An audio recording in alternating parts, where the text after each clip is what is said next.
ప్రారంభమవుతుండడంతో private కాలేజీలన్నీ కూడా విద్యార్థుల నుంచి లక్షల రూపాయలు దండుకునేందుకు సిద్ధమవుతున్నాయి. ఇప్పటికే ఒకవైపు శ్రీ చైతన్య లాంటి కాలేజీలన్నీ కూడా లక్షల రూపాయలు దండుకుంటున్నటువంటి పరిస్థితి. మరొకవైపు రాష్ట్రంలో ఎక్కడికక్కడ కూడా పర్మిషన్ లేని కాలేజీలు నడుపుతున్నారు. అదేవిధంగా మరొకవైపు ఇంటర్ బోర్డు సర్క్యులర్ను సైతం అతిక్రమిస్తూ కూడా స్పెషల్ క్లాసులు నిర్వహిస్తున్నటువంటి పరిస్థితి. ప్రస్తుతం దీనిపైన ప్రభుత్వం ఎప్పటివరకు కూడా సరైనటువంటి స్పందన లేదు. అదేవిధంగా విద్యా వ్యవస్థకు సంబంధించినటువంటి అంశంలో ఇప్పటివరకు ప్రభుత్వం ఎటువంటి కఠినమైనటువంటి రూల్స్ కానీ తీసుకుంటున్నటువంటి పరిస్థితి లేదు.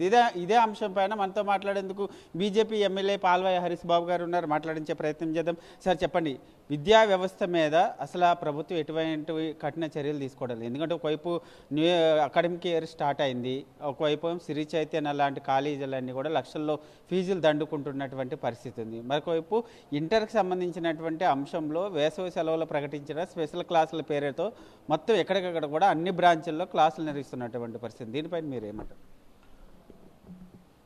విద్యా సంవత్సరం ప్రారంభమయ్యే దశలో ప్రభుత్వం ఎక్కడా చిత్తశుద్ధిని కానీ నిబద్ధతను కానీ కనబరచట్లేదు.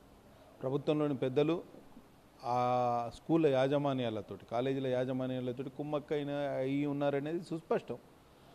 కోట్లాది రూపాయలు నల్లధనం వాళ్ళు పోగేసి ఈ ఇంటర్మీడియట్ కాలేజీలు పెద్ద ఎత్తున వ్యాపారం చేస్తూ ఉంటే కనీసం ఫీజు రెగ్యులేషన్ కమిటీ వేసి వాళ్ళని కట్టడి చేయాల్సిన బాధ్యత ప్రభుత్వానికి లేదండి.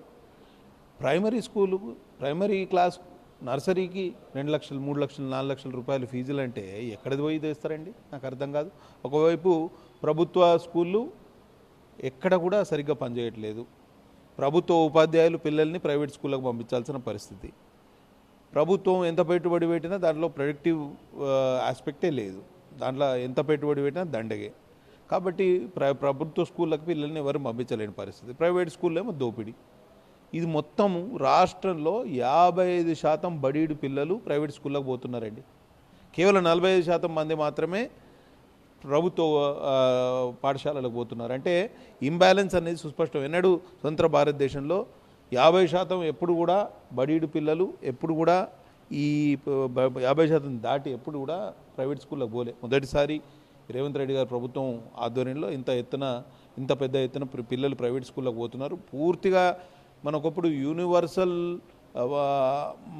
ఏమంటారు ఎడ్యుకేషన్ కావాలి, అందరికీ ప్రభుత్వ పాఠశాలను చదువు చెప్పించాలనేది మన ఫౌండింగ్ ఫాదర్స్ ఎవరైతే స్వతంత్ర సమర యోధులు కానివ్వండి, మన దేశ నిర్మాతలు కానీ ఒకప్పుడు కలలు కన్నారు.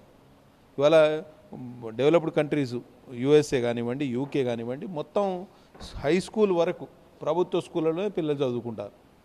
మరి మన దేశంలో వైద్యం మీద డబ్బులు పెట్టరు, విద్య మీద డబ్బులు పెట్టరు. 75 సంవత్సరాల భారతదేశంలో ఇంకా దోపిడీ జరుగుతూనే ఉందని అంటే మనం ప్రయారిటీస్ని కరెక్ట్గా సెలెక్ట్ చేసుకోలేదని అర్థం. వెంటనే ప్రభుత్వం ఈ ఫీజు రెగ్యులేషన్ కమిటీలను బలోపేతం చేసి ఈ స్కూల్ యాజమాన్యాలను, కాలేజీ యాజమాన్యాలను కట్టడి చేయాల్సిన అవసరం ఎంతైనా ఉంది. సార్, ముఖ్యంగా దాదాపు 1 వీక్ నుంచి కూడా ప్రైమ్ మినిస్టర్ గ్రౌండ్ లెవెల్లో పూర్తిగా గ్రౌండ్ రిపోర్ట్ చేయడం జరిగింది. దీంట్లో ప్రధానంగా శ్రీ చైతన్య కాలేజీలకు సంబంధించి పూర్తిగా గ్రౌండ్ రిపోర్ట్లో ఎక్కడ కూడా అంటే అపార్ట్మెంట్ల మధ్యలోనే వాళ్ళ స్కూల్స్ కాలేజీలోనే అక్కడ ప్లే గ్రౌండ్స్ కానీ అదేవిధంగా ఫైర్ సేఫ్టీకి సంబంధించినటువంటి నియమ నిబంధనలు ఎక్కడ కూడా పాటించలేదు మీ 1 వీక్ చేసినటువంటి రిపోర్ట్లో. అదేవిధంగా ఎక్కడెక్కడ స్పెషల్ క్లాసులు పెడుతున్నారు, దాన్ని ప్రశ్నిస్తుంటే మేము చూసుకుంటామనేటటువంటి ధోరణితో వాళ్ళ సమాధానం. దీని మీద ఏం చెప్తారు? స్థానికంగా ఉన్న ఎడ్యుకేషన్ ఎంఈఓలు కానివ్వండి, డిఈఓలు కానివ్వండి, పోలీస్ అధికారులు కానివ్వండి, మున్సిపల్ అడ్మినిస్ట్రేషన్ డిపార్ట్మెంట్ అఫీషియల్స్ కానీ వీళ్ళందరూ వాళ్ళకు లంచాలు ఇచ్చి వాళ్ళని మేపి ఇవాళ వ్యవస్థను పూర్తిగా తూట్లు పొడుస్తున్నారు. చాలా దారుణమైన విషయం ఏంటంటే ఎండాకాలంలో 2 నెలలు సెలవులు ఇవ్వాలనేది ప్రభుత్వ నిబంధన. ఎక్కడ అమలు అవుతుందనండి? స్పెషల్ క్లాసుల పేరిట పిల్లల్ని మరయంత్రాల్లాగా తయారు చేయడం చాలా బాధాకరం. ఒక స్కూల్కు ఒక గ్రౌండ్ లేదు, సరైన వెంటిలేషన్ లేదు, మొత్తం ఎయిర్ కండిషన్డ్ హాల్లో పిల్లల్ని పెట్టి వాళ్ళను వాళ్ళని ఒక భావి భారత పౌరులుగా తీర్చిదిద్దే ప్రయత్నం చేయట్లేదు. యంత్రాల్లాగా తయారు చేసి ఈ దేశానికి భారంగా పరిణమించే పరిస్థితి దాపురించింది. వెంటనే ప్రభుత్వం ఎక్కడైనా కళ్ళు తెరవాలి, ఈ విద్యా వ్యవస్థను ప్రక్షాళన చేయాలని నేను డిమాండ్ చేస్తున్నాను. సార్, ఫైనల్గా ఎందుకని ఈ చిన్న కాలేజీల్లో ఏమైనా చిన్న ఇష్యూలు జరిగితే హడావడి చేసేటటువంటి ప్రభుత్వ పెద్దలు కార్పొరేట్ కాలేజీల్లో పెద్ద ఇష్యూలు జరిగినాయి, ఎందుకు పట్టించుకోవడం? ఎందుకంటే విద్యార్థులు చాలామంది బహిరంగంగానే సూసైడ్ చేసుకుంటున్నటువంటి పరిస్థితి, ఒత్తిడి తట్టుకోలేక. ఎందుకని వాటి మీద కఠిన చర్యలు తీసుకోలేకపోతున్నారు? ఇప్పుడు పెద్ద పెద్ద ప్రైవేటు కార్పొరేట్ కాలేజీలు నడిపే వాళ్ళందరూ నాయకులుగా అవతరించారు. ఆంధ్రాలో చూడండి, ఆయనే మంత్రి గారు ఉన్నారు, ఇంకొక ఆయన పార్లమెంటరీ పార్టీ నేత ఉన్నాడు. ఎక్కడండి వీళ్ళ మీద చర్యలు ఈ వ్యవస్థ తీసుకుంటుందా?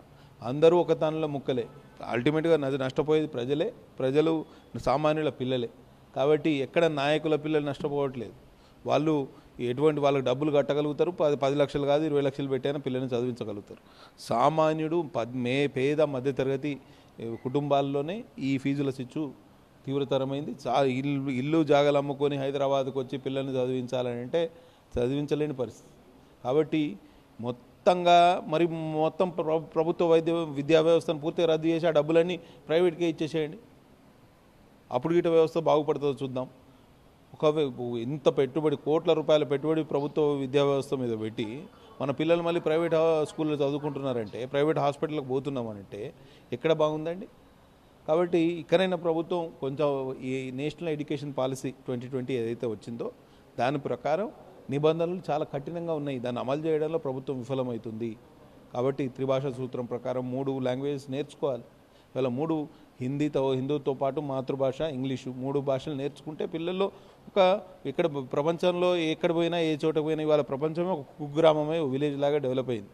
పిల్లలు చదువుకోవడానికి వేరే కంట్రీస్కి పోయి మళ్ళీ తర్వాత వచ్చి ఇక్కడ పనిచేయడమా, లేకపోతే ఇంకో దేశానికి పోయి పనిచేయడమా, ఈ పరిస్థితి ఉంది.